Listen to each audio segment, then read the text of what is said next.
Hello and welcome to the Car Podcast with Chris Harris and his friends. This is episode 61. Now, a bit embarrassing, but a bit of pre-pod chat. I said, which episode is it? And someone said 61, and Chris Cooper said, that's 8 less than 69. And I thought that was a bit childish, I have to say. But there we go. Each to their own, as they say. Each to their own. It's so puerile, isn't it? Let's move on to what we've done in cars this week. Over to you, Chris Cooper. Well, I'm really glad you started with me because it's just going to get worse. I've done some great things in cars this week, but I can't get over this dream I had. Oh. I was in a car. So in this dream, there I was in a right-hand drive Ford Mustang convertible, in the passenger seat, within the driver's seat, the actor Brian Blessed.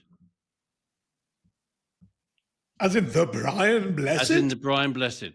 Oh, God. And you were in it somewhere, Mr. Harris. I don't know why you were in it. He was quite cross with you about something. I think he wanted to prove a point about something. So he said whatever the Brian Blessed version of "watch this" was. And you know that road, it's that road, when you're coming back from across France, the Eurotunnel, there's that big viaduct that goes up in the air and swings around to the left. It's very fast and quite bumpy. Yeah. And there's a slight bit of trepidation because it's sort of up in the air and the barrier looks quite slow. So I'm in the passenger seat saying to Brian Blessed, careful on here, there's some bumps where the tarmac's got a bit scratchy, just as you get into the left-hander. It went, blah, blah, blah, blah. Gordon's alive. Gordon's alive. And as soon as he got into the corner, I could tell he'd turned too late. And he got it sideways, but it was just the corner was going over that way. And I thought, we're not going to finish the corner. So he made lots of Flash Gordon type noises as we went through the barrier. And then we had that floating sensation. And I thought the floating sensation was going to be the end of the dream. But it wasn't. We landed on a waterfall that's not there at the Eurotunnel off Slip Road. And he said, you've got to get out. You've got to get out and paddle. So I thought this is, in my dream, was perfect. So I got out and I realized I could stand up in the water. You got out your head. I grabbed hold of the front of the Ford Mustang and dragged it back onto the road with Brian Blessed, the actor, still in the driving seat, not looking sheepish enough for my liking. And at that point, I said to him, why don't you let me drive? And he said, no, there's something wrong with the car. And I have to say, in all fairness to the actor Brian Blessed, as we approached that slip road, I did think it felt a little bit more taily than I think a right-hand drive Mustang would feel. I've been thinking about that dream all day, and I'm trying to think what it means. I can't get it out of my head. Now I've shared it with my friends. Maybe I'll sleep better tonight. But that has overshadowed everything I've done in cars this week. Why was Brian Blessed driving a Ford Mustang convertible that I was in? I don't know. Answers on a postcard, please. Just wicked him. He's 89 years old now, is old Brian Blessed, with that unmistakable voice. And, of course, he did look just like this on Flash Gordon, which is quite terrifying, it has to be said. I've forgotten the lower half of that, thankfully. Yeah, he's big. You know, that's I think Brian Blessed, big, English, loud. You're a passenger in something that's big and English and loud, but also reaches into America in some strange way. It's out of control in a way that you can just predict. But rather than killing you, you land somewhere where you can kind of rescue yourself. That's my part two Freudian psychology. I thought about this more than I have done, clearly. There's something going on where you feel. He was wearing clothes, thankfully. Good, that's a good start. We're moving on from this one now because we've had enough of the slightly Freudian start to this podcast. I do apologise. You do know what this podcast's about, don't you, Mr. Cooper? I know. I'm sorry. I just couldn't get over it. It was so vivid. Manish, rescue us, please. So I've had an interesting week in cars, but it's a slightly tangential week in cars.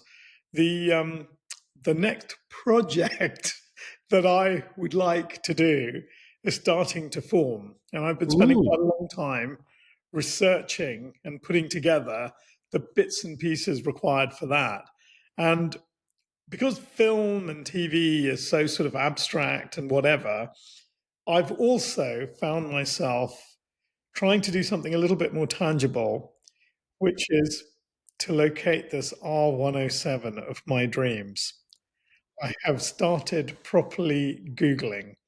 And by the way, I'm not going to do this every time I make a film or TV show. I'm not going to buy a Lola or something like that. But Whoa. Use exactly what you're going to do, or you won't be welcome back on. Come on, that's the whole purpose of this. well, okay, look, I might find that is exactly what I end up doing. But right now, I'd like to say that that's not an intention. But I have to say, I really want an R107 in kind of gunmetal with oxblood Rocky rebuilt it thing, and I've started looking at them, and I'm trying to work out what is the engine I should be going for. I was just about to ask you that. No. I just can't answer it. I can't go. What should I? 300, 350, 420, or 500? What am I doing? I'm going to answer my version. So I think Please. the pre-facelift car, the early cars with more chrome are prettier, and the biggest engine there is a 420 or a 450, whichever the It's a two 450. 450. 450. So I think you either want a 450 or the absolute wild card, if you can find one, is a left-hand drive facelift 300 SL with the manual gearbox and get a shorter final drive put in it, and they are really fun cars. Really lovely cars, but I've only driven Well, that sounds one. like a project because I want one. You don't need a project. Don't buy one to spend loads of money on. Just get a decent one. Listen, Neil, you're fucking broken record, mate. I've heard this about Lola. Okay, and You're allowed one. Okay. Exactly. Yeah. No. You can do it again. Maybe this is going to be my idiosyncrasy with cars. I'm going to find a car that I'm obsessed with, and then create my perfect version of it. Because I just love it. When I sit inside Lola, I can't tell you. I feel like a cross between Gianni Agnelli, Luca Montezemolo, and Mahatma Gandhi. Okay, that is what I feel like. That is what I feel like, and I'm going to do that again. Not those three people, obviously. And actually, thinking selfishly, it will give us a lot of entertainment on this podcast. That is true. Yeah, wade in. As you go from car to trimmer to bankruptcy to all the other stuff that comes with it. I've been there, Manish. Don't worry. I've got further stories to tell on the green M5 Touring, but they're not for now. Neil Clifford. Highlight of my week as I spent 3 hours at Morgan. And I've never been to Morgan before, and I was entertained with my friend Paul because we basically were trying to corral all our mates together to go to the NEC Classic Car Show, and none of them made it. There's only me and my mate Paul. So we thought, fuck it, they're all miserable. We're gonna go anyway. Did you invite any of us? No, I was going with my mates. Sorry, as you were. And I'd never been to the Gloucester services. Oh. So we said, let's meet there. Nice. Which was really lovely. Actually, Neil Dickens, joined us for coffee. He was too busy because he was selling 30 cars that day, so could only come for like 15 minutes. But he was very lovely and bought us coffee. And actually, I didn't realise there were two. There's one on the northbound and one on the southbound. That is generally the convention with service stations. I know, but we didn't know that. So we're like, are we meeting on the northbound or the southbound? And in fact, we managed to meet all at the same place, which was good. And we had lovely coffee and a lovely croissant, and it was all very lovely. And all services should be like that. And hopefully one day I will be in charge of British service stations because I'd love that job. And then I suggested to Paul the night before, why don't we go and visit Morgan? It's one of the few things I've never done. The lovely James from Morgan, who's sort of head of PR and all things loveliness, looked after us. We had a tour of the factory. Oh my God. I mean, is it the only British-owned car manufacturer left? If not, it's one of very, very, very, very few. And I'd never been. and it was brilliant. And to see the workmanship, craftsmanship, uniqueness of how they put those cars together, the crazy way they put them together, which I still can't explain. Oh, well, we build the chassis over here, and then we build the wood over here, and we put the metal over here, and then we don't put it all together there because that would be too easy. We put it together over there, and we paint the car there, and then we dismantle it and put it all back together again just to make sure it's perfect. And it was all bloody fantastic. The new Super Sport, I have to say, I have no interest in bloody 992 Carrera T GTS Mark 7.2 Carrera Targa. I'd have one of those. I'd have a Super Sport. It's British made, unique, in my view, very pretty. It's smaller. Yeah, smaller. You can do thousands of colours of leather. You can go and watch it be made. They'll make you tea every day if you want to go every day and look at the bloody thing. Great scones, lovely, charming, friendly people. Just all magic. I'd urge everyone to go and visit Morgan. Well, And then what's I the went waiting list? then What's I the went waiting list, Neil? How long do you have to wait for one? 7-8 months. Fucking fantastic. And then we drove up the M5 a little bit and went to the NEC Classic Car Show, which was all very good. And I suppose you're reliving your youth there, aren't you? Because it's sort of full of slightly brilliant but crap cars. And crap cars are brilliant, by the way. I don't have anything against crap cars, but there's a lot of them there. And they're all suddenly really expensive, which is really quite cool as well. You'd have to win the lottery to buy a couple of the Fords off the Capri Owners Club stand. You know, it's all gone a bit mad in a good way. But there's Allegros and Princesses and TR5s and TR6s and the Manish TR7 that was in a Vengeance TR8. Opel Commodore Owners Club, every owners club in the world, just fantastic. So British, so brilliant. 2 or 3 hours there and drove home. So it's like a brilliant, brilliant car Friday.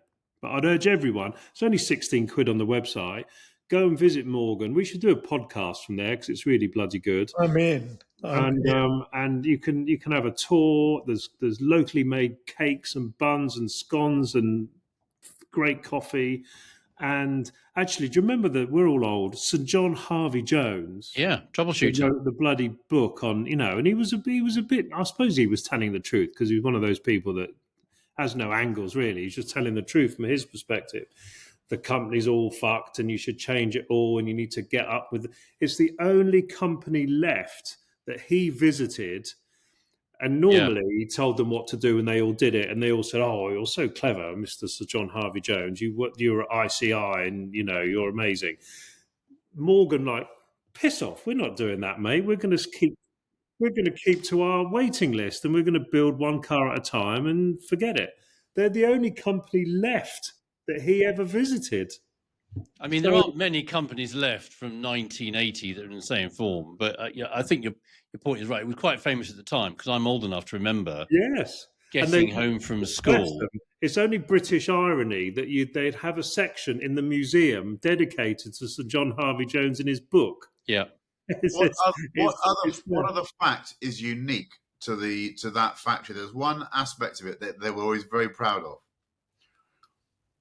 It relates to the geography of the area. Well, you know what? I don't know the answer to that, but it's very bloody pretty. It's like a mini Malvern Hills. Very pretty. The Malvern Hills. It's built on the side of a hill. It's gravity fed. So all the processes were always run, and one process leads the other, and everything's gravity fed. And there are little wheels on the stuff that takes them down to the next level. It's so good. Brilliant. It's like a mini Lake District up there as well. I wanted to go, walk up the hills. It's lovely. It's the gateway to sort of Herefordshire and some lovely parts. It is lovely. Well, that's good. So, did you notice at the NEC, were there some original Allegros there at the Classic Car Show? There were lots of Allegros. I remember being excited by the Allegro. I'm stopping you there. Okay, so this is I've never given one of these before, but this is a yellow card. You started off with some sort of weird fantasy with Brian Blessed's beard, and now you're talking about Allegro. Who are you, and what have you done with Chris Cooper? I'll tell you my Allegro story. Go on, Mike. my grandfather, my Scottish grandfather, because I don't sound it, but my family's from Scotland and I was born in Edinburgh. But my family moved down south when we were very young. My mother's father was a minister in the Church of Scotland. He was a Scottish vicar. Ooh. And he lived, when he was in retirement, in a Church of Scotland home just off Morningside. And he had an Austin 1100, which I thought was quite a cool car. And one of my earliest You couldn't fit 4 doors in a car that small anymore. couldn't. It was a lovely little thing, and it had the lights on the dashboard for the sort of the indicator or the oil light, with those beautifully sort of chiseled jewel-like little lights. They weren't just round; they had like facets on them. And I was They really look like the colours on the traffic light air fresheners. exactly right. They like mini versions of those, and they made that sort of pink sound when you had the indicator on. And he said, I've been invited to the dealership, which was just down the end of he was in New Battle Terrace in Edinburgh. And he said, just at the end of it, just past the Dominion Theatre, somewhere near there was an Austin Rover dealer. And I remember going in with my brother to look at the new Allegro. Shit. And it was really exciting because new cars have always been exciting. And the Allegro was, for a while, a new car and was really exciting. And I kind of, it is a figure of the Quartic steering wheel, and it wasn't very well built, and the 70s didn't turn out great in the end, did they, for lots of things to do with Britain. But I still remember, there's still a bit of me, which is, when you said the NEC and Legos, I thought, it reminded me of my grandfather and growing up in holidays in Edinburgh. And that little bit, that first excitement, I think it was probably the very first time I went to a car dealer when there was a new car there that had been launched that my grandfather was thinking about. It's a very happy memory. So next year we should all go to the NEC and have happy memories. It's really good. It was on an M, a 74 was Allegro. What was the first year? It would have been a 74M, I think. Yeah. Yeah, I think there's not many M's. There's quite a lot of N's, Allegros, and P's, but not much. But I do remember an M. Yeah, it was 74, I'm sure. Yeah. Are we finished? I have finished. Thank you. Good. It's full of great information. That's enough Allegro for this week. No more of that, thank you.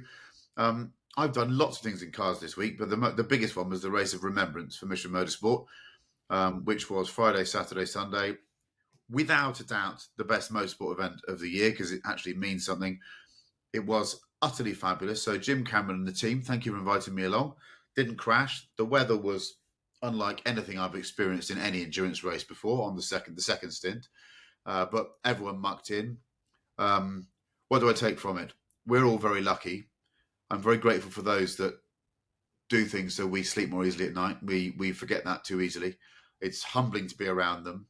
If you want to learn how to behave in a 50-50 combat situation on track, go to that race because there's always a suspicion that the person you're up against is a trained killer. So you think to yourself, I'm not going to stuff it up the inside. I don't want to get the shit kicked out of me in the paddock afterwards. It does make you drive a bit differently when you're around proper hard people. You don't need to have an awful lot of power when you've got a wet track. We all know that. But an MX-5 on Anglesey Circuit in November, when there's plenty of precipitation, is ample for me. Thank you to Tony and to his son Harry, who are some of my oldest friends that I've never raced with before, and to do their first race together with them was something truly special. We should all be doing it next year. We should all be there. Lovely. It's just magnificent. The service itself, there's a lot of people know about this service now, but let me just tell you that the race is split into 2 parts. You race from 3 until 10 o'clock on the Saturday, and then the remainder of the 12 hours is on the Sunday, split between the morning, which finishes at 10:30, to allow drivers to park their cars up for everyone who's serving or wants to wear the regimental regalia to get changed, which they do. They stand outside regardless of the weather, and a memorial service is delivered that reduces most people to tears. And then you get back in your cars and carry on racing until about 3 p.m. It's amazing. Absolutely amazing event. And I'm going to be calling all of you next year. If you don't want to race on the Saturday, there are lots of events to come and support, to take your fancy car along and give beneficiaries a ride in your car and do a lap or 2 with them in the car. You get to speak to these people to understand their stories. They take immense strength from it, and it's a really great thing to do because you learn a lot about yourself in the process. So I'm going to be calling on all of you in the summer to get in your diaries the Race of Remembrance, to bring your fancy car along. We're going to have a big old auction. We're going to make a lot more money for them this year. They do well, Yep. but I think between us, we can make another 100 grand easily. for an amazing charity. So there's my vaguely sensible week in cars. That's the best thing. It's the best thing I've done in cars this year, if I'm honest with you. But it just happened to be this weekend. So well done to all involved. And I think I might be going back into C1. I think we need Citroen C1s. That's the real punchy class, that is. And they've got about 70, 80 horsepower. And they really don't go very fast. But they're plenty quick enough in November. And Ang will see. Yeah. Moving on to the next point. Here we go. Actually, before we do, can I just say my dad had a Morris 1100. Did he now? Lovely. He did. I was picked up from Heathrow Airport when I emigrated from India and immigrated to England on June the 4th, 1972, in a red Morris 1100. Oh, So red is rare as well. Because, yeah, he had a red Morris That would be 1100. Basil Fawlty's car, wouldn't it? It was Yes. Basil Fawlty's car. Do you Dad know had what? I've that suddenly got a car. picture that you're like a Thames television sitcom called, I don't know, Manish's Arrival, and I can see you landing like this in a really loud 707. 747. It was a BOAC Oh, get you. 747. Go And get a you. very That was- sweet lady, she saw my mum had 2 kids. So when the plane was about an hour from Heathrow, she put me on her lap. She was this lovely English. I remember it as if it was yesterday. It was the first time I ever had cornflakes. And it was on a BOAC 747 arriving at Heathrow in 1972. I've had an idea for this comedy, right? It's about a boy who flies in on a BOAC 747. Yeah. And because it's Thames Television 1972, you're allowed fake accents, a bit of browning up as well. So it's going to be called, you land, and the person that comes to meet you can't find you, and it's called Manish, he vanish.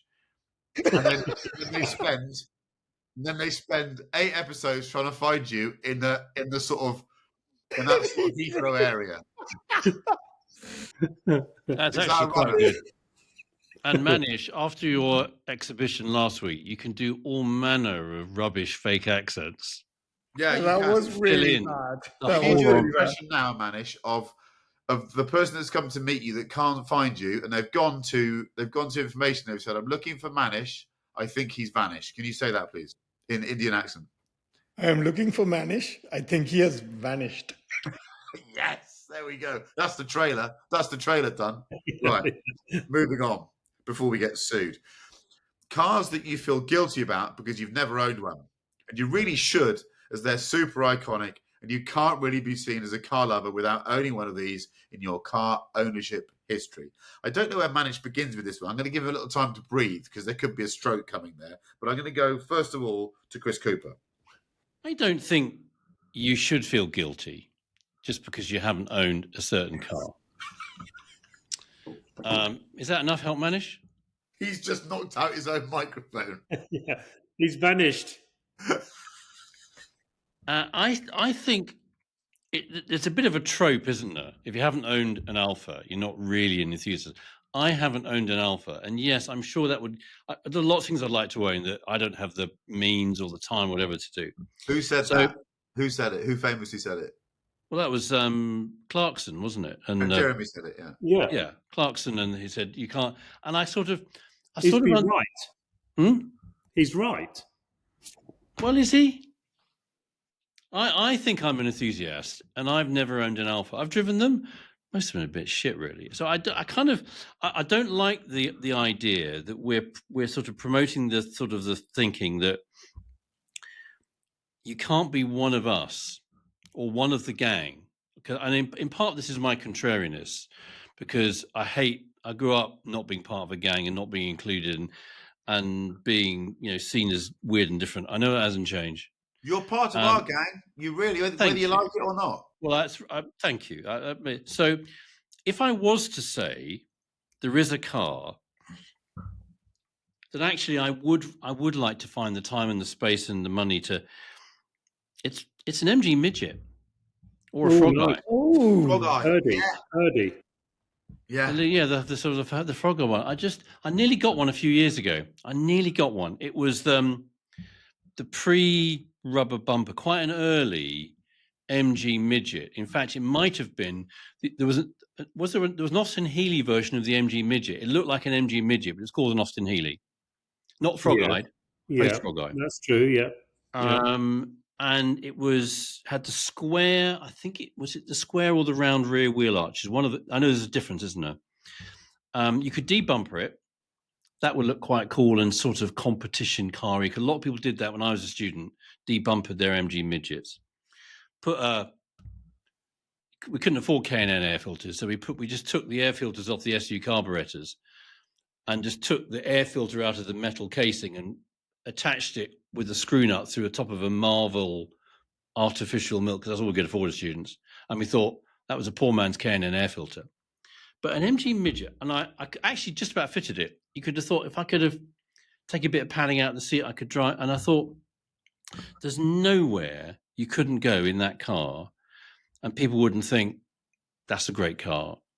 He's a car lover. He's passionate. He gets it. Blah blah blah. He hasn't gone to get the smartest car in the car park. And I just think,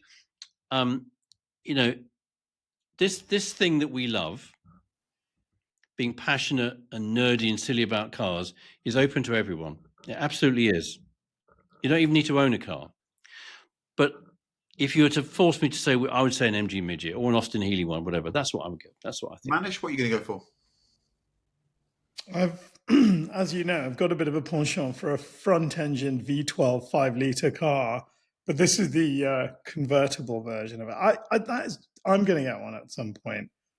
An XJS V12 convertible. I think they worked sort of 89, 90, 91, that kind of time. I really liked the headlights before they became the two sort of double spots. So these sort of hexagonal halogen lamps. It's such a guilty pleasure. I think about the bonnet goes on so long. I know you've talked about this quite a lot, Mr. Harris, but the bonnet goes on so long. The proportions of this car are so elegant. I would almost go as far as to say I think that's the most beautiful British car ever. I would almost go that far. I just don't know if anything's more beautiful than that. There's just something, and the presence it has. The one I've just shown you, sort of navy blue chrome, navy blue hood. Yeah. Does it get any better than that? There's plenty on carandclassics.co.uk. Yeah, that is the marketplace. That is the place. No, but I mean, I looked at you putting yours kind of back together again. I just thought, what is better than getting something that is an absolute design icon that, in a way it has absolutely they think they're 17 feet 7 inches long, something like that.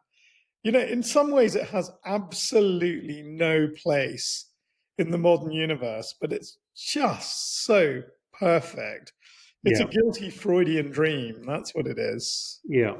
I'll be dreaming about that tonight. I think, and I think they do fit the bill. That's that. If you haven't owned one or lived with one, maybe your credentials are weaker than you like them to be. Neil Clifford. Well, this little subject came up the other day, didn't it, between you and I, Chris, when we were talking about, because when we're chatting away, our first question is, what car are you in? And I said Alpine 110, and you're like, fuck, I so should have one of those. I need to just. It's embarrassing I haven't had them. And we're then ranting about that's the context of this conversation. Be it that I think totally get that. Mr. Cooper's dead right. It doesn't matter what car you've got, because it's about just movement and pleasure and freedom and that feeling of being able to go somewhere and change and being able to talk as you drive or think as you drive. So it doesn't matter what car you have. I've obviously been working my way through a severe bout of eczema when it comes to car itches from age sort of 17 and accelerated from sort of age 25. So this was actually quite a difficult subject for me, because I've owned a few bloody cars, but of course there are always more, and there's always itches, and it cannot be dealt with by Betnovate. Actually, I think Betnovate's been banned, isn't it? Or oil of Latham, or whatever cream I use for my eczema. It was Alpina. We sorted that out for you. We told you.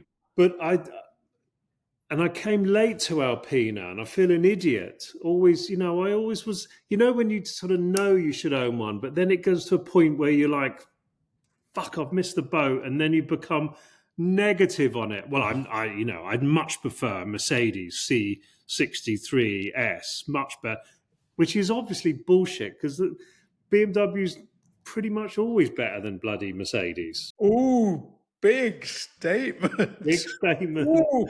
Yeah, I'm full of big statements, which obviously cannot be proved in any way, shape, or form. But Alpina magic. It's the only car you need, really. Yeah. But obviously, we need lots and lots of different cars. I would say Morgan. The two I could come up with was Morgan and Saab. I've never owned a Saab. There's probably good reason why I've never owned, but I've always fancied that little, Yeah. let's pretend I'm a jet fighter and put the key down there. Yeah. And I'm going to be an architect. I'm going to wear those architect type clothes and drive around in live in Highgate with a Saab. But I've never done that. Your style, Neil, is so close to every aspect of that. Yeah. Not. Well, no, I'm a chameleon. I can dress in any way if you give me 10 minutes. But I'd go Morgan. And when I was, I spent about 4 hours on Piston Heads, Car and Classic Driver, Morgan's own bloody website after my return from Morgan, going, what should You always do. Yeah, you always do. You always do. And then you see that, I don't know, royal blue speedster thing that's basically a +8 without a windscreen, and they were 90 and they're down to 60, and could you bid the guy 50? It's probably been there a while. And then you start creating all these situations. So Morgan. I agree. I've got one word: Maserati. I've never owned a Maserati, and I'm ashamed to have not owned a Maserati, and I'm leaving it. I'll leave that there. I'll change it. I apologise to Maserati for not having owned a Maserati. I apologise to the world. I should have owned a Maserati, and I will in the next 2 years own a Maserati. It'll probably be a deliberately shit one, but it'll be my Maserati. Big choice. And I'll own it. I just thought that's just the coolest sounding car name ever. They've made some extraordinary cars, and I just want. When someone says to you, "What car?" Often people say, "What's your daily car?" I want to say Maserati because I will feel massively cool. I mean, I don't look cool. I would love to say we give you a one car garage, 40 grand. What Maserati are you buying? the Grand Cabrio one, whatever that's called. It's called the Grand Cabrio. Yeah, convertible. It's the Grand Cabrio. You get them for 25, 30 grand. I know. Drive it through Mayfair, it looks as good as all the Ferraris. It does. Better. Or I'd buy a 3200. Yeah, 3200s. But I drove those when they were new. Boomerang lights. Fucking lethal they are. I'd go for a Carif Oh, or a Shamal. Shamal's good. Yeah, I think Shamal might be the one. Yeah, They sound they're all named after the kids that used to bully me in my house at boarding school that were Indians from Nigeria. I'm sure there was a Shamal and a Carif. They used to kick the shit out of me. If you're listening, fuck off, both of you. Right. And Ghibli, you bastard. Yeah, Ghibli. He interfered They'll with me. be in that sitcom Manish is in. They'll be. Yeah. Is he the guy that made at the airport? They're in the Hounslow area looking for Manish. Yeah. Can I swap my NG midget for the Maserati? Am I allowed to do that? Yeah, you can. But no, let's have both. We're allowed both. Okay, I'll have both. Right, here we go. This is a great thing about a podcast. Car theft. The stats are out. This is really good. The stats are out, and everyone's going, well, the top 5 are going to be Land Rover products. The next 5 will be Land Rover products, and there might be a smattering of BMWs in amongst the third 5 that are all BMW products. They're not. The most stolen car in the UK is a Lexus, and there's a couple of Lexi, as Partridge would say, that are at the top of the list. Why? I think we all know. We've not discussed this individually. I'm sure we know why. Why do you think that is, Manish? Well, I had to research this, I'm afraid. But can I just say, on my research list, I found a Freedom of Information request posted to the Metropolitan Police saying, tell us about car theft in London. And you can download an Excel spreadsheet that gives you every single car that was stolen between March 23 and March 24, there were 61,343. How And it's many? amazing. 61,343. In It's got London? every model, every single one. Because it's an Excel spreadsheet, you can click on the top and put them down by model. You can search by model. Is that in London or in the country? Sorry. 34,000 in London, 61,343 in the UK. 34,000 in a year.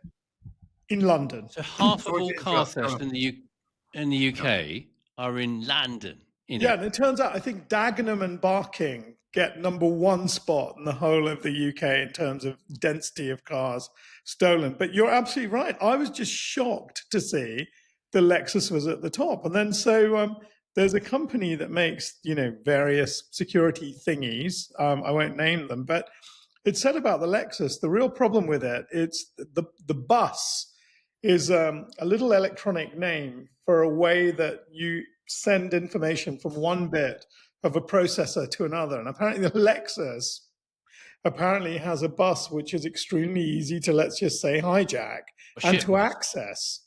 You can literally go through, apparently, the headlight of a Lexus, put in your little clever bits and pieces, and then the Lexus's alarm system will turn off, the immobilizer will turn, everything will turn off, and off you go. You can steal this baby. So I was really shocked.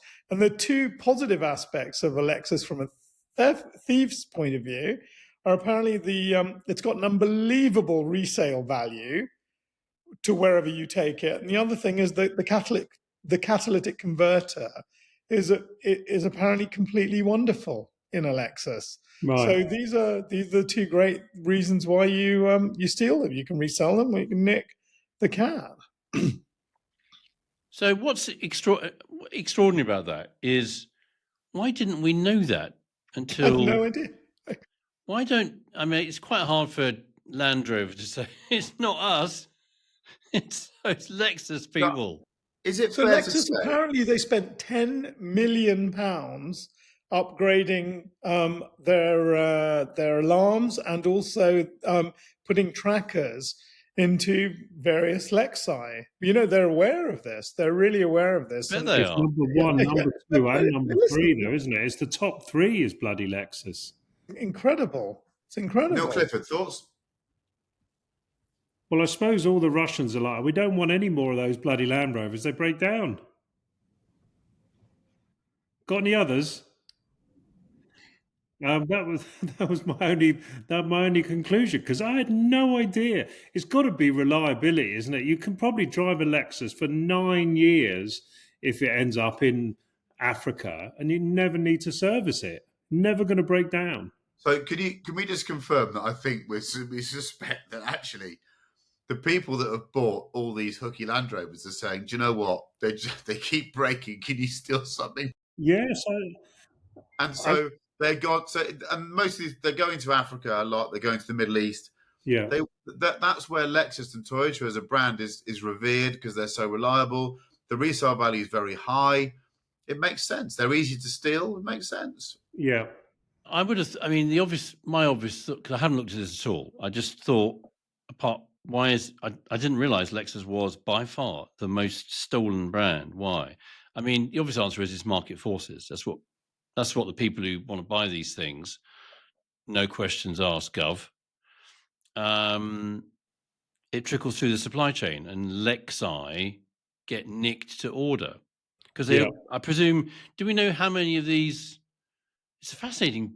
Can you send us that thing you've got for that freedom of information? I'll share the Excel spreadsheet, but I just couldn't believe it. You love a bit of data looking into these numbers. Be interesting to see how many sort of leave the country if they know, rather than they turn up, haven't been using a bank job. People don't do bank jobs anymore, do they? But I wonder what the other reason is.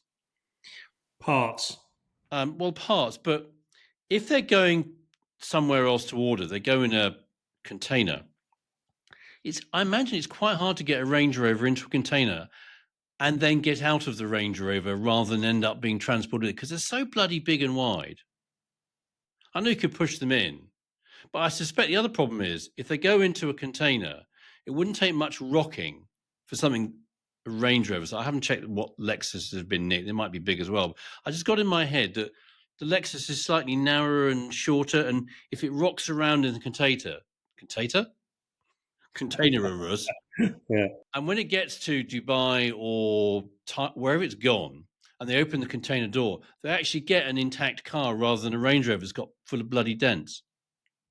We should be in the logistics for the nicked cars. We could sort all these problems out. I don't know. The Lexus RX 450 is number one, Yes. 219 nicked. Then after that, the NX 300. They all look the same, these Lexus. You don't even Do know really? what they are, do you? They're all bloody the No, same. the RX is the big one, by the way. So the RX is about the size of a Range, the size of a Okay, Discovery. well then, okay. What do I Big know? thing. Yeah. 1 in 22. So there's 26,000 of them, and 219 have been nicked. So if you've got one, you've got a 0.8% chance of it being nicked. UX 250 is number 3. And then the Toyota RAV4. I mean, basically, they're going reliability now, the old thieves. Absolutely. Yep. What they're doing is what you can take from this is where the cars are going. They're going to markets that value Lexus and Toyota as brands. Yeah. And that's a lot of it is African countries apparently, and the Middle East is where they're going. So less Russia, and I think they want reliability. I do love the idea. It's like I don't know, offering someone who's desperate for a drink a pint of beer and them going, I don't like that beer. It makes my tummy go wrong. Because the idea that you can imagine containers of nearly new discoveries arriving and they're all going, not a chance. I'm not having that, mate. They break down. I mean, maybe to do right to reply on Radio 4, maybe Land Rover have fixed their security issues and maybe they're harder to steal now than they used to be. Just to be a bit balanced about it, but it probably is. There's a load of broken down Defenders and Discoveries and Range Rovers in Africa, and they're like, can you get some more reliable cars, please? Yeah. It's probably more likely the case. Yeah. Right. I'm sure Land Rover would be delighted to hear that. If you're going to, can you sue Neil, not all of us? No, I was doing the positive there. I was giving the right to reply. I was being a bit BBC about the balance. Neil, nobody has to resign over that. There's no need for that. No need for that. Can you please do 5 quick-fire supercar challenge questions I now? will. Okay, here we go. I've done my list. I did this on my little walk today. Here we go. Hold on. This is supercar or not supercar. Ready? Let's go. That's right. Okay, starting with an easy one. Lexus, totally by accident, by the way, LFA. Supercar. Oh, Manish said no. It's not a supercar. It is. But obviously, I had this debate with my boys. Go on. And we had there was a bit of debate about whether it was. I think it's a supercar for lots of intangible, mixed up reasons. The engine, blah blah blah. I think supercar. Yeah, well, it's the Japanese thing, isn't it? It takes it to the edge slightly, I think, because if it was a Porsche or Ferrari, 100% would be a supercar. Okay, 599 GTO. Ooh. God, that's good. No. That's the one. That's the 599 GTO supercar. Sports car. Harris. It's not a supercar. Oh. 599 GTO, a supercar. No. Oh. I'm getting right on the line here. You're getting better. You've absolutely you've twanged the nerve there, Neil. You found it. You found the spot. Yeah. Right. Yeah. So okay, carry on. Okay. The Ariel Atom V8. Not a supercar. No, that's a silly car. No, that's it's different. not supercar. It's not All right. Yeah, silly car. Honda NSX. Not a supercar. Yeah, it can't be a supercar. It's a bit better than a 348. The 911 rival. No, it's a lot bloody better. No, I know, of course, it's a lot better. It was farted in by Senna. Sports car. Sports How car. dare you say that Senna had any kind of emission? Right. Bristol Fighter. Brisfit. Not a supercar. Yeah, it can't be a supercar. Look, I think I've owned more, one of these. it's more of a supercar than a 599 GTO. Yeah, I buy that. I buy that. It's right on the edge. Because it's sillier. Sillier. Silly doors, silly engine, silly steering wheel, silly fucking everything. Exactly. So Yet. In fact, it's supercar mixed with Monty Python. it is. It is. It is. It's silly. It's also got buttons up here that don't need to be there. Yes. So, and you drive it, and it feels like someone's put the back wheels on the front and the front wheels on the back. And be careful because it might turn over. Right, there are this week's 5 supercars. We'll do this again. Somebody else should choose them. They We were got to the bloody edge. good. They were really good. Yeah. Very good. Okay. Formula One. Oh,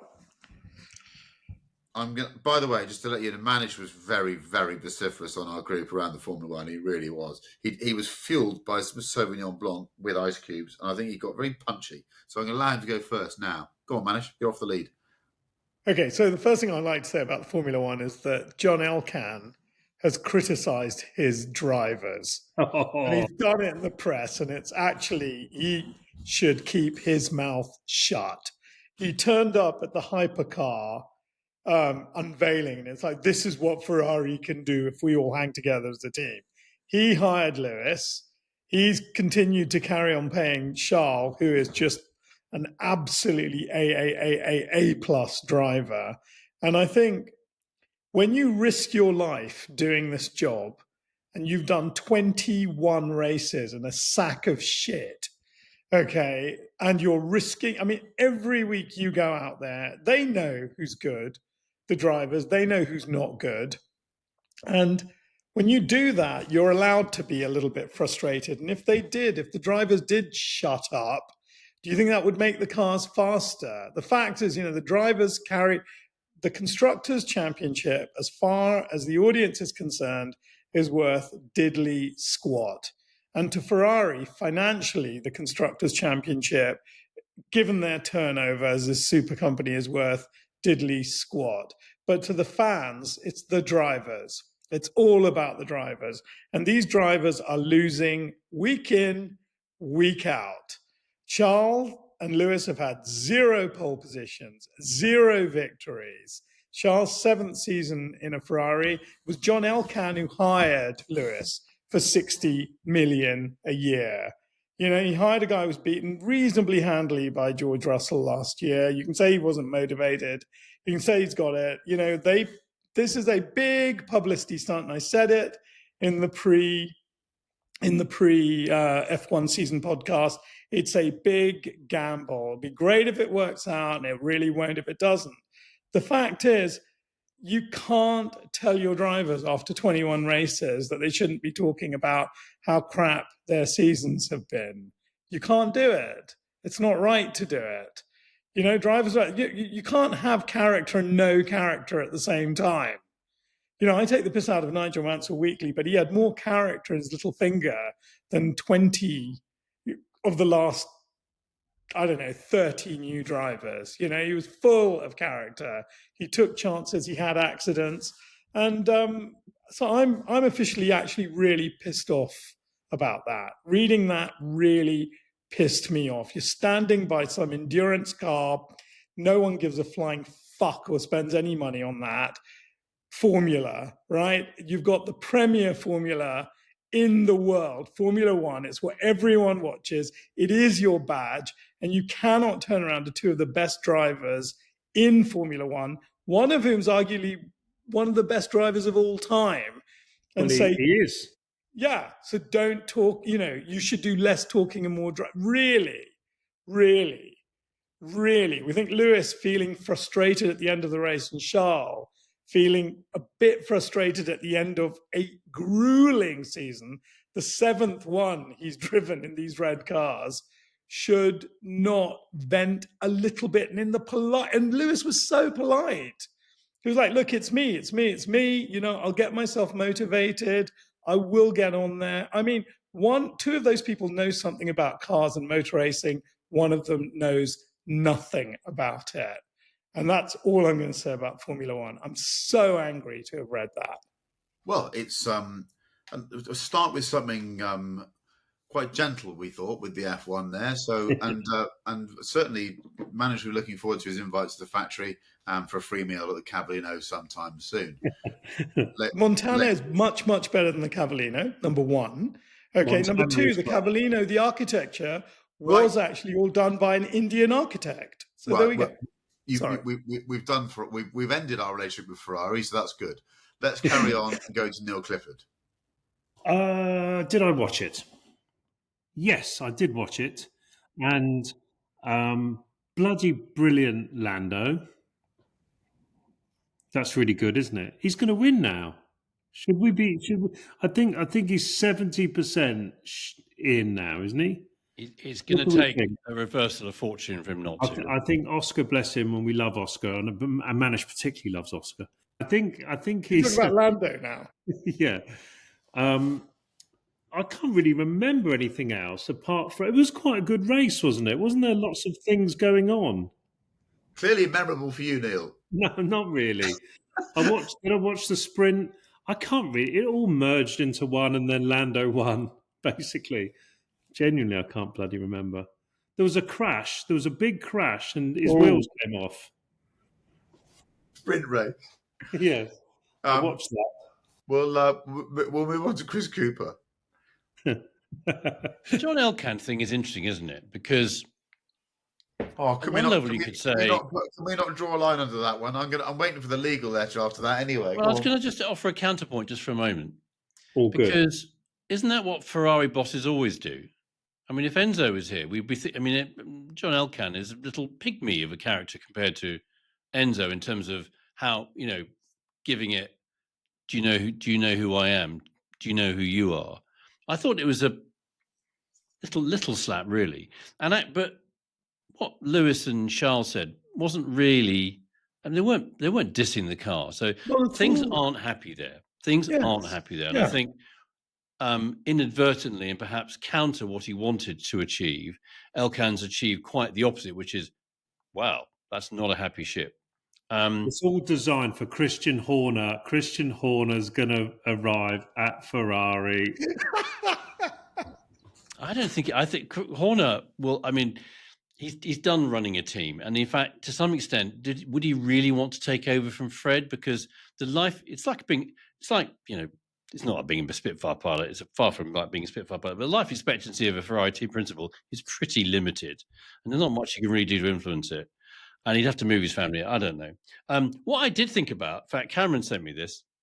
I thought it was hilarious because Kimi Antonelli did quite well in Brazil, and he did quite well in Miami earlier on in the year.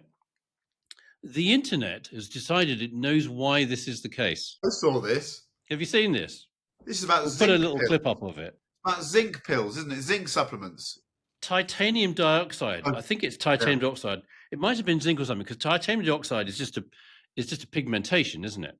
It's not a supplement or a performance enhancing thing. But somebody has produced a little chart. The red things in there are the countries that titanium dioxide is banned in, and has correlated them with Kimi's performance in a race. Titanium dioxide banned, race shit, basically, is what this little chart says. And titanium dioxide not banned, Kimi Antonelli's performance not shit. Oh. I rest my case, says the internet. Should we all take some of this? Apparently it's not great. If it was titanium dioxide, was it zinc? I don't know what it was. I thought that was hilarious. I thought, it's a bit of indictment of, is that what we're having to talk about in F1 now? Because the racing still isn't great. And I know I keep banging on about Australian and Antipodean motorsport and V8 supercars and so forth, but there wasn't. You really think the racing wasn't good in Sao Paulo? It was all right. The long bits of it were a bit dull, and Max was amazing. I mean, it's hard to get past Max, isn't it? Yeah. He had a car that was undrivable. First times in 20 years nearly that on pure performance, the Red Bulls didn't make Q2. they put the old floor on the car on quality to see whether to fix it. Didn't work. Overnight, they went right back square and said, right, okay, we'll start from the pit line. You can change anything. And suddenly he had a rocket ship and he drove it like brilliantly, and he just ran out of tyres at the end and couldn't get Kimi. Otherwise, he'd have had him. If he hadn't had that puncture on his hards, he would have probably been easy second, if not one. I mean, to me, that was probably the race. They also did something very naughty. They put a new engine into the car before the race. Yeah. And Andrea Stella's been... No. So there is you can do it for reliability. You can't do it for performance. The point being that if you do it for reliability, it doesn't count towards the cost cap. If you do it purely for performance, then it counts outside the cost cap. So in other words, the whole idea is that you shouldn't get towards the end of the season and start to sort of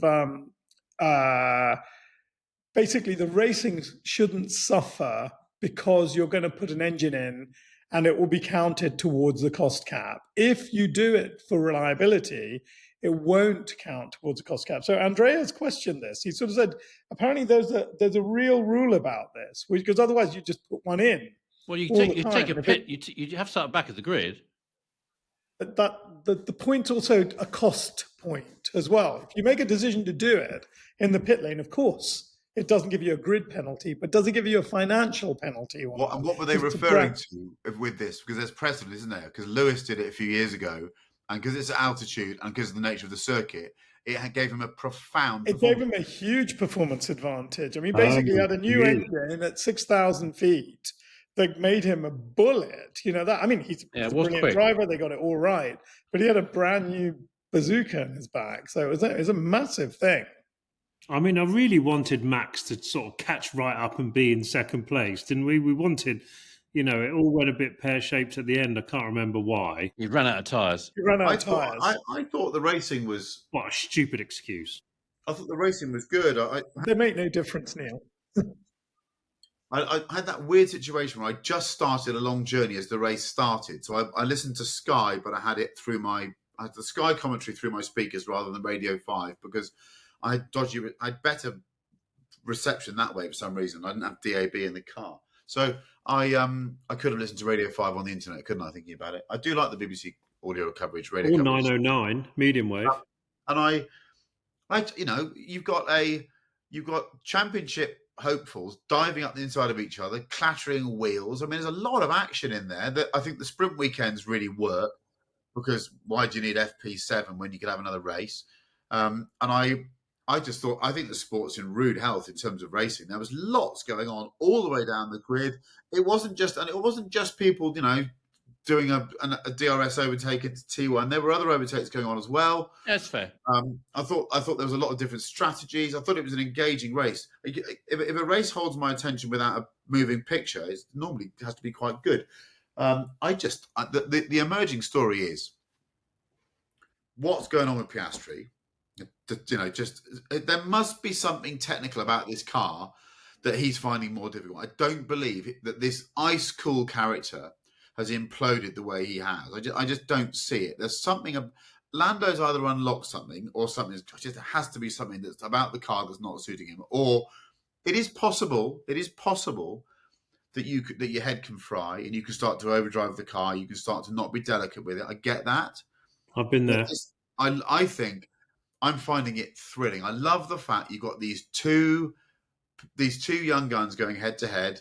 And their confidence has ebbed and flowed over the year, and you've got this lurking lunatic, this Verstappen character who's just there. All Max is saying is, if either of you make a single fuck up, I'm here. That's what he's saying. He's not saying I'm going to beat you on merit, but if you two get it wrong in any way, shape, or form, look how fast I am. I think that makes for great sport. It does. The one thing I wish. The noise is so shit of those cars. You know that you piped fake noise into cars now. Yeah. Why can't they do that down the telly? It would be really like they did in football with the COVID. They piped fake crowd noise. Yes, if there was like B10 noises, it would be much more exciting. I don't think they sound that bad. But there we go. They don't sound as good as a Later. V10 or a V12, but they still sound pretty damn good when you hear them. Or Did a we- V8. Did we think it was fair or unfair for Piastri to get that penalty for turn one? Completely Fair or unfair. unfair? Managed Joke. to say unfair. Joke. It was a joke. He was alongside, pretty much even. And yeah, he has a tiny lockup. And that just means automatically, that's it. The stewards are going to say, no. You were out of control. Kimi Harris? Antonelli had a football field to his right between him and Leclerc. He turned in really hard. He was in a difficult situation. He was in the middle of the sandwich, but he turned in. He didn't give him room. Mr. Harris? I couldn't disagree more. But there we go. I'm going to just if you the thing about those gaps, we've all done it. If you've raced, is that if you look at that and have a go, as you send it in, you're thinking, if I get away with this, I'm bloody lucky. And at that point, he didn't get away with it, and it wasn't a small enough lockup. It wasn't just a puff of smoke. It was just he did not have control of the vehicle. He couldn't alter the direction of it. Antonelli you're right, closed the door. He'd been a bit naughty, but ultimately, if you're any steward, would always go, look, you've full well you've been very, very pushy. You've been very punchy, and you didn't pull it off. The best thing about it is, I think we all agree that if Oscar was given the chance 100 times to do it again, he'd do it 100 times. That's what we love about the sport. But sadly, sometimes if you have a cigarette when you're 12 years old around the back of the house, you're probably going to get caught at some point. Just take it. Yeah. How many races left? 3. And I'm going to be in Abu Dhabi, by the way. I am going to be there. Are we going to join you? Yes, you're going to come. I'd love to come. Don't We get have a invited to mate. anything else. Can someone please invite Cooper to Abu Dhabi? We've got a bit of an issue No, here. no. Any team listening, Chris Cooper will come out. He'll wash dishes. He'll wash tyres, Honestly, whatever. Yeah. Get him out there. You don't need to. Let's have a little chat. I think it'd be really nice actually to be Yeah, it out would. there with some good mates. Yeah, it needs a bit of nice sunshine. Yeah. We're now going to do.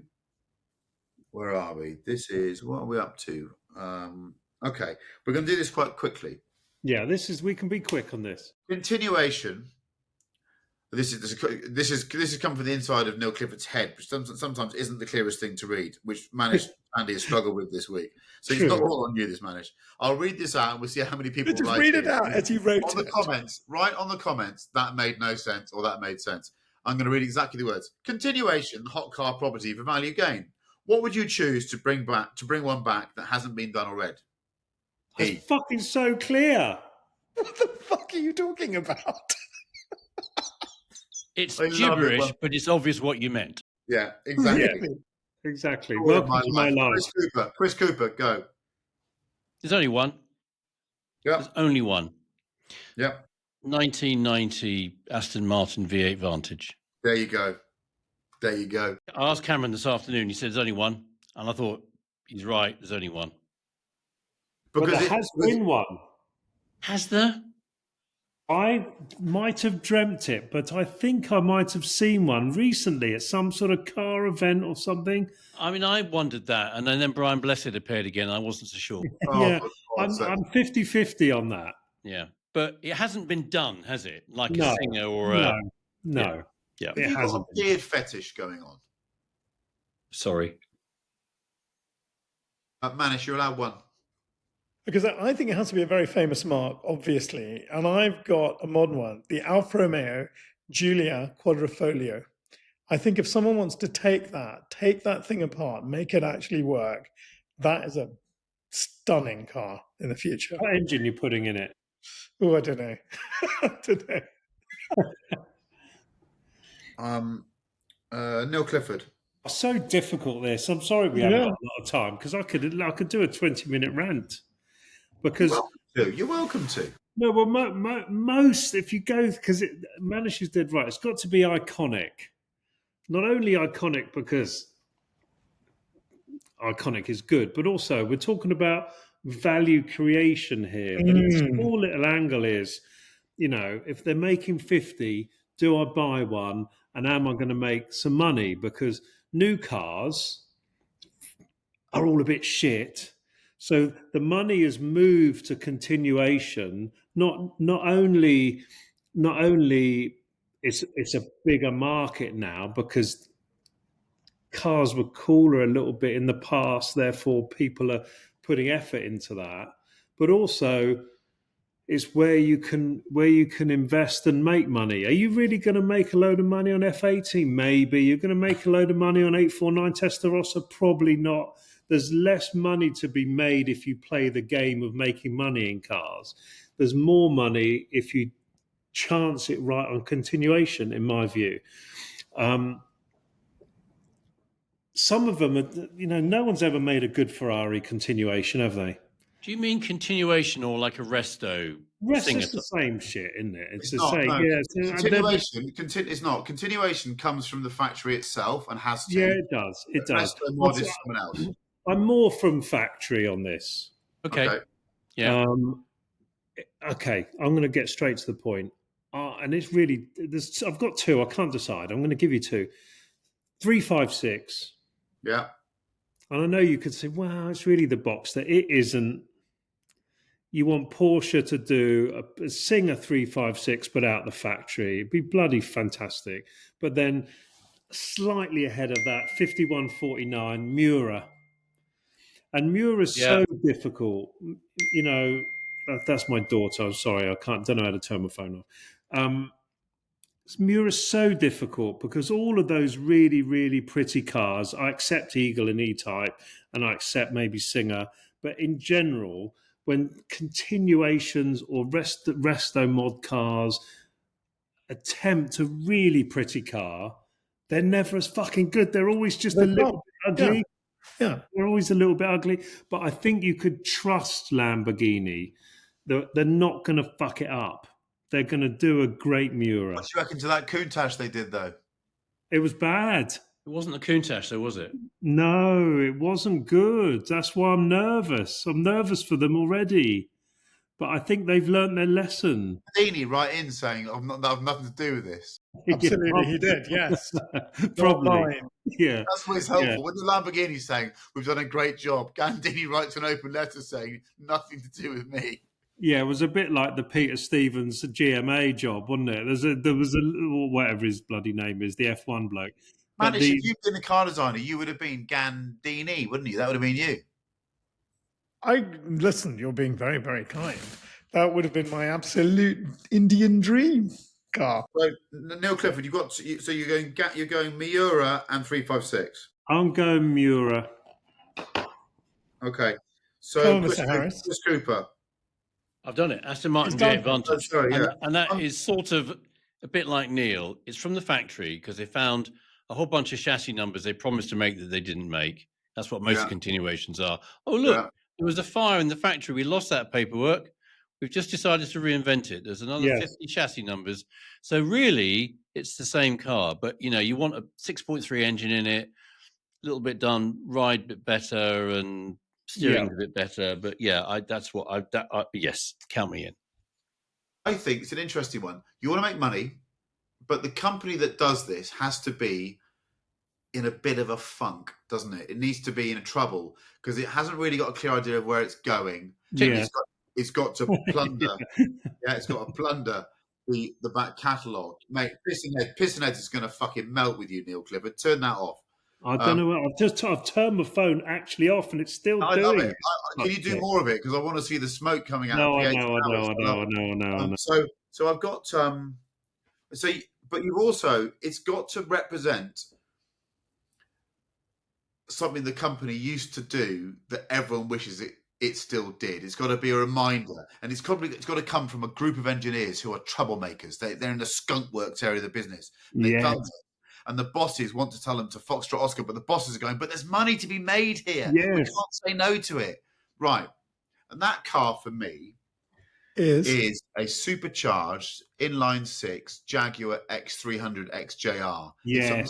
It's a manual with 480 horsepower, a locking differential. And if they put that out there now and said they're doing 150 of them for 220 grand, they'd sell every single one in a day. They would. Because it's straight 6 supercharged. That's what he said, It's the car we all want Jaguar to make. 4 litres, A Jaguar, for me, is a very fast, dignified, subtle sporting saloon car, and that's it.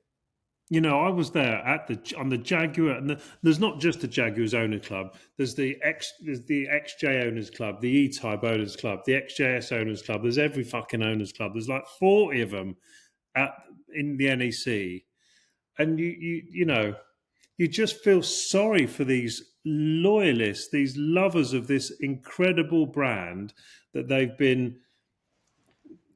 Respect hasn't been paid to that mark. Yeah, you see, it's apparently because there's no equity left in the brand. So goodness knows what all those people are doing there. And this is 17 miles from Jaguar, where all these people are. I know. It's not good. Anyhow, they've got a genius in charge. He knows more than us. Let's move on to our two-car garage. Okay? Here we go. Right, I've got to turn my phone back on now because that's where I've got my bloody two-car garage. I was being totally sarcastic. Your daughter is far more important than. No, I know. That's fine. Daughters are very important. Right, here we They go. are very, very important. You have just been fired from a national broadcaster and news outlet. So you want to get out and about a bit, but you're lacking funds and worried about where the next job might come. You've managed to scrape some meagre savings together, and you've got some nice between jobs to do between road trips. You've chosen to do the NC 500, the North Coast 500, and Touristenfahren at the Nürburgring. Choose your cars, however you like. You can choose either to take one there and then the other to enjoy on the road toll, or one for solely the North Coast 500 and the other solely for the ring. Enjoy. You only have a budget of £10,000. It's not a lot. Manish, how are you doing this? Okay, so I found this is obviously not in the auction in Classics. This is in the classified, but I found a 2000 Clio 172, and she's a babe of a car. Yes. Oh, they're cool. Great choice. I'd love that. I love that car anyway. Same year as Lola. I would actually just buy this.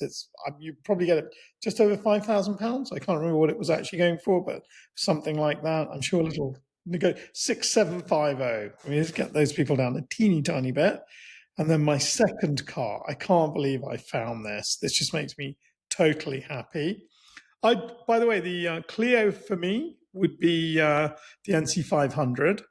And this is the baby that I would take to the ring. It's the 1986 Ford XR2 with V5 in Martini colours, the track car.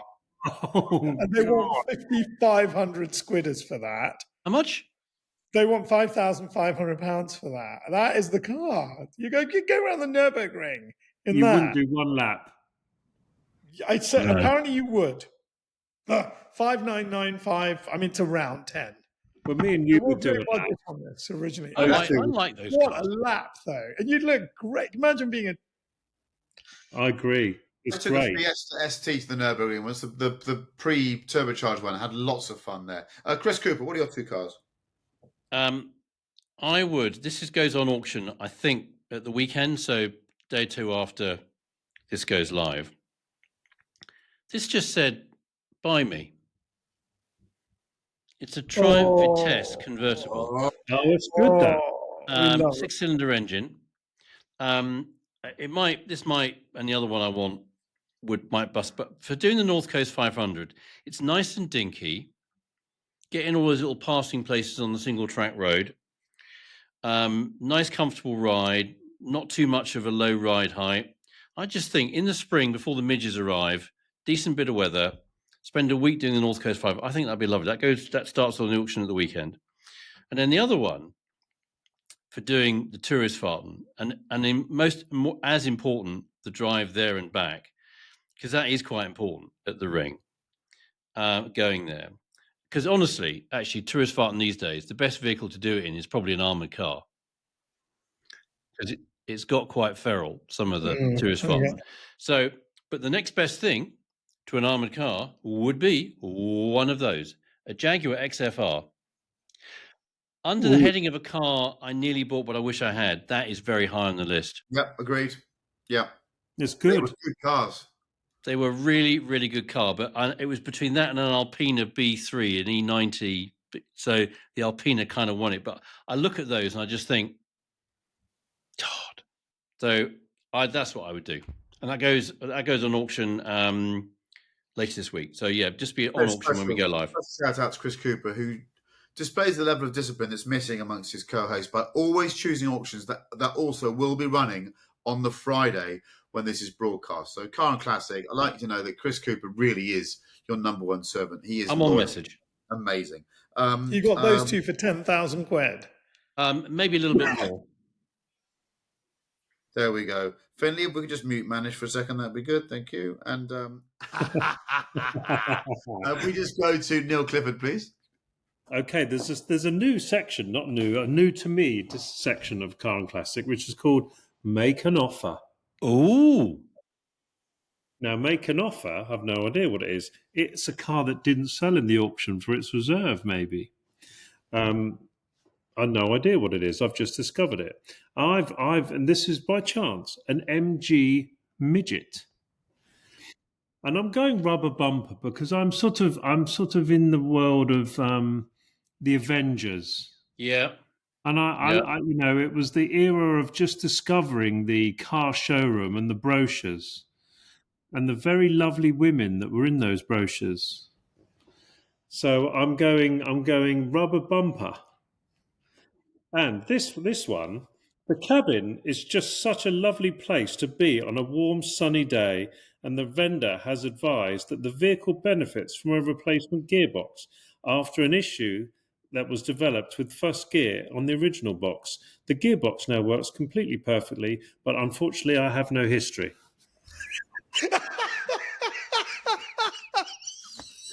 Whoever's selling that car deserves a Brucey bonus of some sort. Make me an offer. So I've bid him $3,000. He's in the shit. He's taken it. So I've got $6,000 left, and I've got an MGB midget, which actually is a bloody fantastic car. So, but I need one sensible car. So I'm going a Ford. What is that? A Fiesta, I think. ST. Yeah. Because I've never it's an itch. I've never had this ST thing because you know, or those sort of magazines. The ST is the thinking man's RS. You know, if you want a slightly lower key, non-flashy. I haven't just nicked it. Fiesta or Mondeo or whatever. It's the ST, not the RS, isn't it? And this is $6,000. So I've nicked 6250. I've nicked the midget on 3, and I've got that, and I've got 750 quid left for my tax. Yeah. And I've got 2 British cars. And that's, both God red. Bless you. Yeah, great. So I think I've chosen this car before, but I've gone back to it because I'm slightly obsessed. Right? It is a Peugeot 205 that's beige.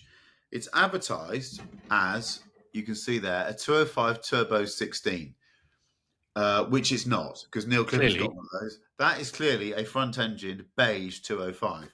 Yeah.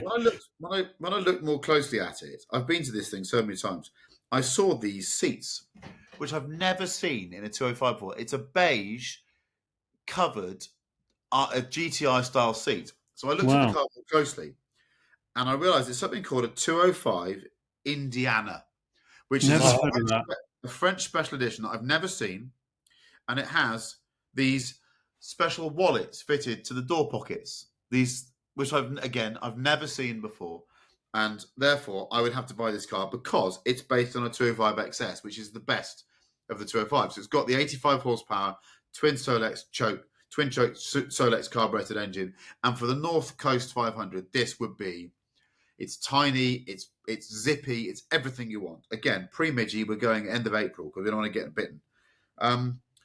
The problem is it's 8,000 euros, and because it's 8,900, but I've robbed it for 8. So I'm going to drive it to the Nürburgring, and I'm going to go to what's the chap called? The race rental bloke who's Dutch.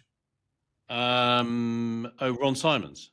I'm going to go to Ron RSR, and I'm going to hire myself something like a 2 Series or something for the weekend for tourist and foreign because I can't afford another car. That is a good call. I'm going to rent a car. I'm going to drive back in my 205, and on the way home, I'm going to fill up with All those lovely syrups that come in tins from French supermarkets that I drink the whole time that are like cordials. The apricot one I love, the peach one, and the grenadine. I always buy those, and I buy lots of cheese, and I buy lots of Amora mustard. And I can fit all of those in the back of my 205 Indiana.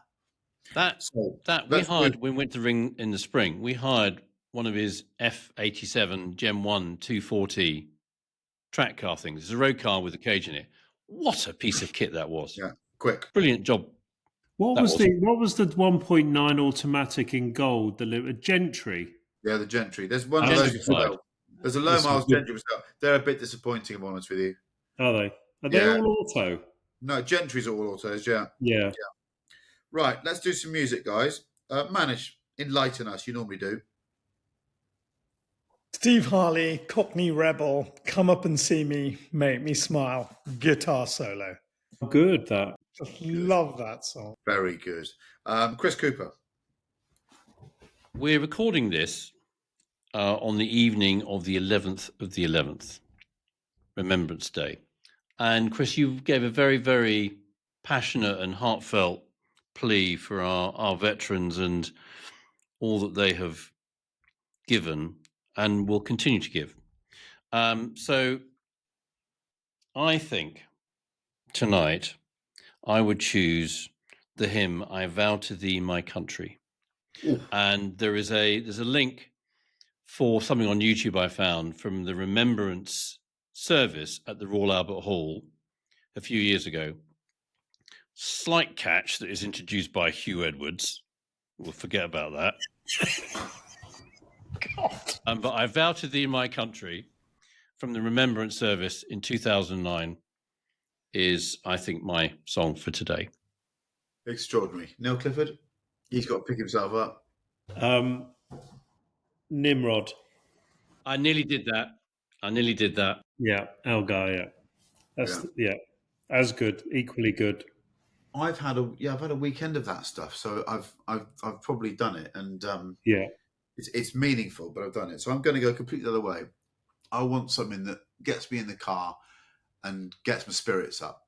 And I can't think of I'm still on intros. I've got to get over intros, but sort of rhythm guitar that just gets you going and then settles into this beat. And it's a song that I tap, even if I'm driving with my foot on the clutch pedal, I'm tapping to this. It's Good Morning Judge by 10cc.